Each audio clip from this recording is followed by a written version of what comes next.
Hey everyone, Truth Surge here again. Glad you could make it to part 2.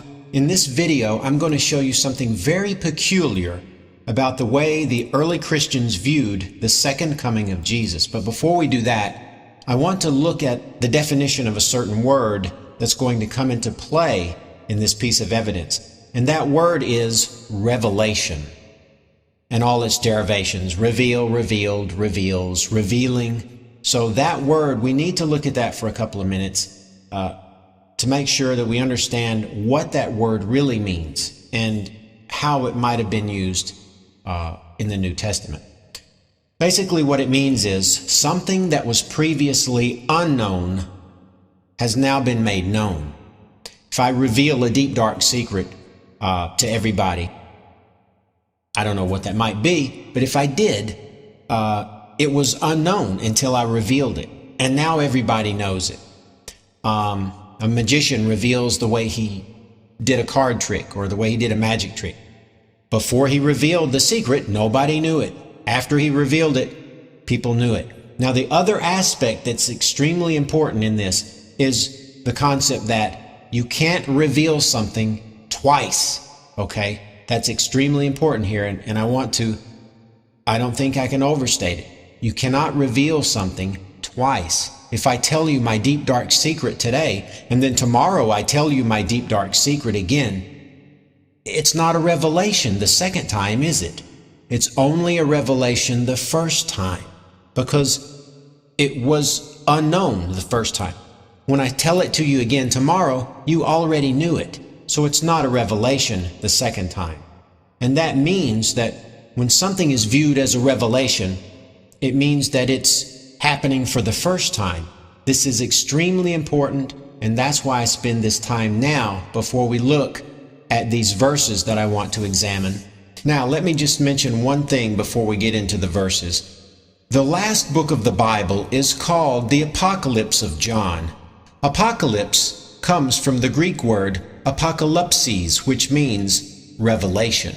The entire last book of the Bible is a revelation from Jesus to John. It was something he did not know until Jesus told him. And so we know now that revelation has the main meaning of making something known that previously was unknown. Previously it was a mystery.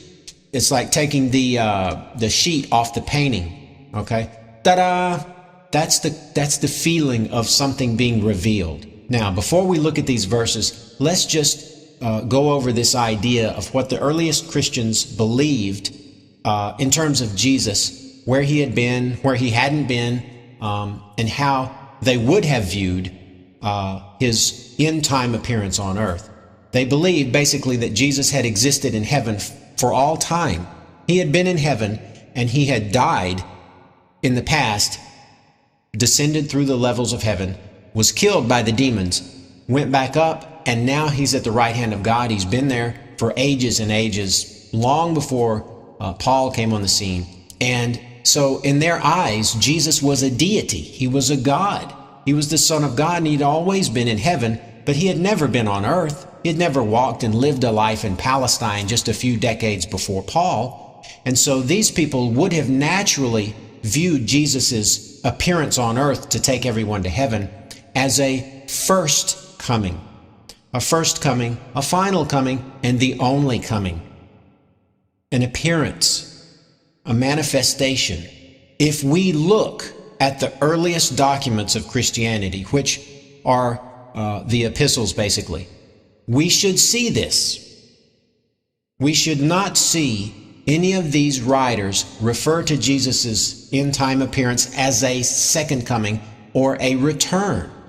If what I'm telling you is true, if the Jesus myth theory is true, none of the early Christian writers should refer to Jesus's second coming as a second coming. Let's examine 41 references to Jesus's second coming in these early writings, the epistles. And what we're going to do, this will be a way we can keep track. I'll have counters for returns, second comings, comings again, anything that would mean a return. I'll have a counter for comings. I'll have a counter for appearances, and we'll have a counter for the word revelation. If any of them refer to Jesus' appearance as a revelation, we'll keep track of that too. So let's go examine these verses. We're going to keep a score, and when we're done, we're going to look at it in a little bit more detail and then wrap up.